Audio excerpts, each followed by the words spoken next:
Assalamualaikum warahmatullahi wabarakatuh. Pada kesempatan ini saya akan sharing pada Bapak Ibu tentang kisi-kisi TKD.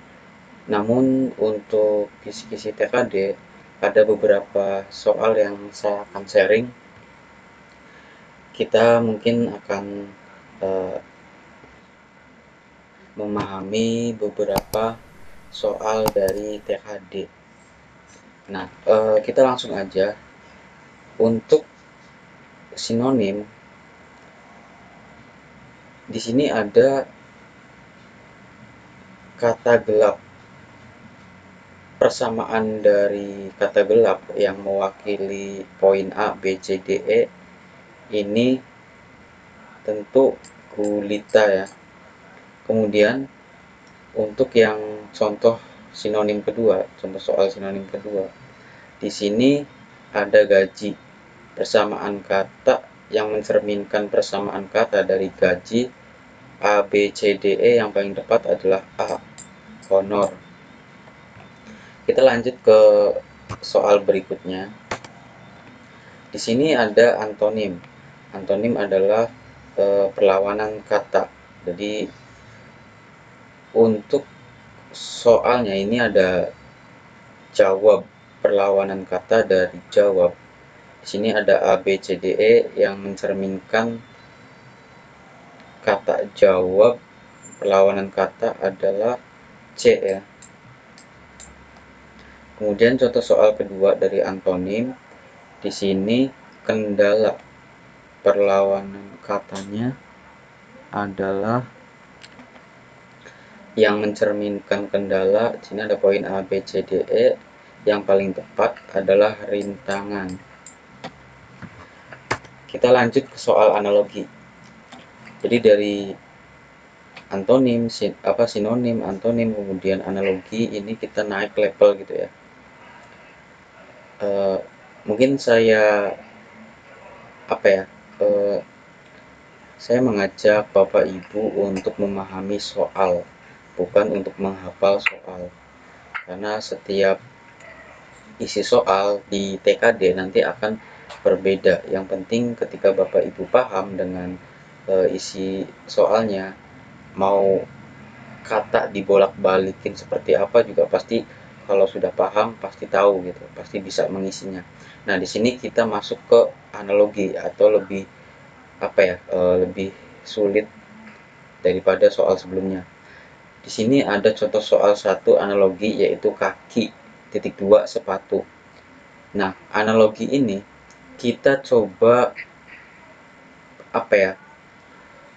yang paling tepat. Titik 2 ini kita isi yang paling tepat. Kata-katanya misalnya kaki menggunakan sepatu. Nah, sama dengan titik-titik ini juga sama ya, diganti dengan menggunakan.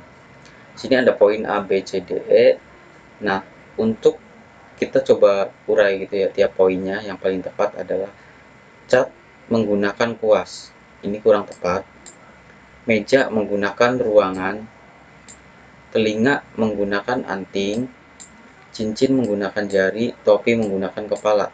Untuk mengisi ini yang paling tepat, karena ininya diganti dengan menggunakan, yang paling tepat adalah poin C, telinga menggunakan anting.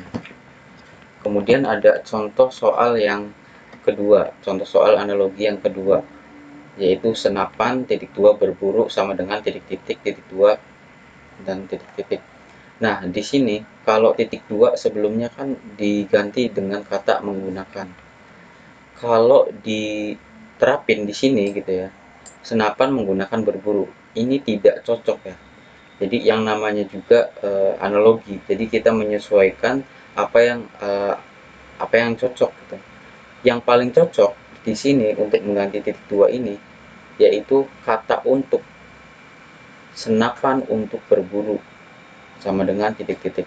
Nah, di sini kita coba urai, ada poin A, B, C, D, E. Yang pertama, berburu untuk binatang. Nanti mana yang lebih tepat? Peluru untuk tajam. Perangkap untuk menangkap. Ikan untuk pancing. Terkam untuk taring. Nah, dari kata yang paling tepat menggambarkan analogi di sini poin C, perangkap untuk menangkap. Jadi yang tepat adalah C gitu ya. Jadi untuk titik 2 ini sifatnya disesuaikan dengan soal yang atau kata-kata yang ada di sini. Jadi sekiranya menganalogikan isi soal tersebut. Kita lanjut ke soal berikutnya, yaitu bahasa buatan. Bahasa buatan ini tergolong baru di soal-soal yang biasa ditemukan di TKD atau di soal CPNS gitu ya, atau SPMB. Biasanya soal-soal ini tergolong baru. Namun kemungkinan ini yang muncul adalah ada di TKD juga. Nah, di sini berikut adalah beberapa kata yang diterjemahkan dari bahasa buatan. Wackeltop berarti kelapa muda, Slimwekkel berarti pohon kelapa, Larkin berarti kebun nanas. Kata apakah yang mungkin berarti nanas muda?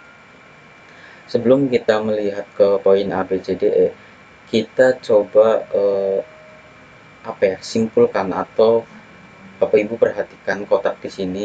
Di sini sudah saya rangkum kata-kata dan artinya. Seperti Wackeltop. Wackeltop sama dengan kelapa muda, Slimwekkel sama dengan pohon kelapa, Larkin sama dengan kebun nanas. Nah, di sini Bapak Ibu mencari kata kunci nanas muda. Yang ada artinya atau yang ada kata nanas dan muda, kita cari bahasa buatannya apa. Di sini nanas, kita cari kata nanas. Wackeltop kelapa muda, Slimwekkel pohon kelapa, Larkin kebun nanas. Nah, di sini kita menemukan nanas yang berarti bahasa buatannya kin. Nah, di sini sampai berarti kata yang pertama itu mengandung kin. Kita fokus ke poin ini. Wackelkin berarti tidak mungkin. Sini kin slim, sini larwekkel tidak mungkin. Lartop, nah, tidak mungkin juga. Berarti ada dua opsi B dan E yang kemungkinan akan dipilih, karena untuk nanas bahasa buatannya kin, berarti yang pertama itu kin. Kemudian yang kedua, di sini kita cari kata kunci muda yang yang ada artinya bahasa buatan muda. Kita cari Wackeltop kelapa muda. Di sini sudah saya tandai juga ya, biar Bapak Ibu paham. Untuk top berarti muda. Di sini Wackeltop kelapa muda. Kalau digabungkan nanas muda berarti kintop. Nah, di sini ada poin B dan E. Yang jawaban yang paling tepat adalah kintop, poin E. Nah, sininya salah. Itu adalah bahasa buatannya. Karena baru keluar, maksudnya tergolong baru di dunia tes gitu ya.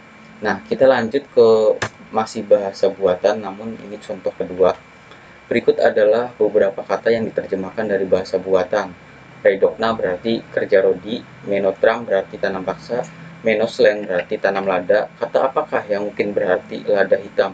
Di sini kita menemukan kata kunci lada hitam. Seperti contoh sebelumnya, contoh soal sebelumnya, kita harus merangkum dari kata-kata atau bahasa buatan tadi. Di sini ada redokna kerja rodi, menotram tanam paksa, menoslen tanam lada. Nah, untuk kata yang pertama yang kita cari bahasa buatan adalah lada. Di sini yang ada kata lada yaitu ada di menoslen atau slang. Nah, di sini lada. Berarti kita cari kata yang pertama dari poin-poin ini awalan slang. Yang poin A bukan, yang poin B bukan, poin C, poin D, poin E bukan. Ini ada dua poin, C dan D untuk jawabannya. Kita coba cari kata hitam. Di sini redokna kerja rodi, menotram tanam paksa, dan menoslen tanam lada. Di sini hitam tidak ada kata atau bahasa buatan. Coba kita lihat di poin ini ya. Slen dokna. Slen berarti ladam. Dokna, kita cari kata dokna di sini. redokna sama dengan kerja rodi. Nah, kita sudah tahu bahwa arti dari dokna di sini ya berarti rodi, slendokna berarti slendokna gitu ya. Kalau digabungin berarti lada rodi. Artinya di sini bukan jawaban yang tepat karena dokna ini artinya rodi gitu. Yang paling tepat sini slendov. Slend itu lada dan dov itu hitam. Karena kalau di sini C dokna berarti rodi. Nah, berarti meski tidak ada di sini dov, tapi yang mencerminkan dari dov ini apa ya? Kalau di sini kan sudah punya arti semua nih. Dari bahasa buatan di sini sudah punya arti semua. Sedangkan dov di sini nggak ada. Berarti di sini artinya hitam ya, karena selain itu adalah lada. Nah, jawaban yang paling tepat adalah D. Mungkin seperti itu untuk pemahaman kemungkinan muncul soal dari apa namanya kategori soal yang bahasa buatan, sinonim, antonim. Kemudian kita tidak harus menghafal, melainkan kita harus memahami. Jadi ketika kita berbeda dengan kata yang ada di contoh tadi, kita tidak apa ya, intinya kita langsung paham gitu ke soalnya karena kita memahami bukan menghafal. Nanti saya akan sharing video berikutnya masih tentang isi dari soal-soal TKD yang nanti kita coba pahami bersama. Mungkin itu saja. Terima kasih. Assalamualaikum.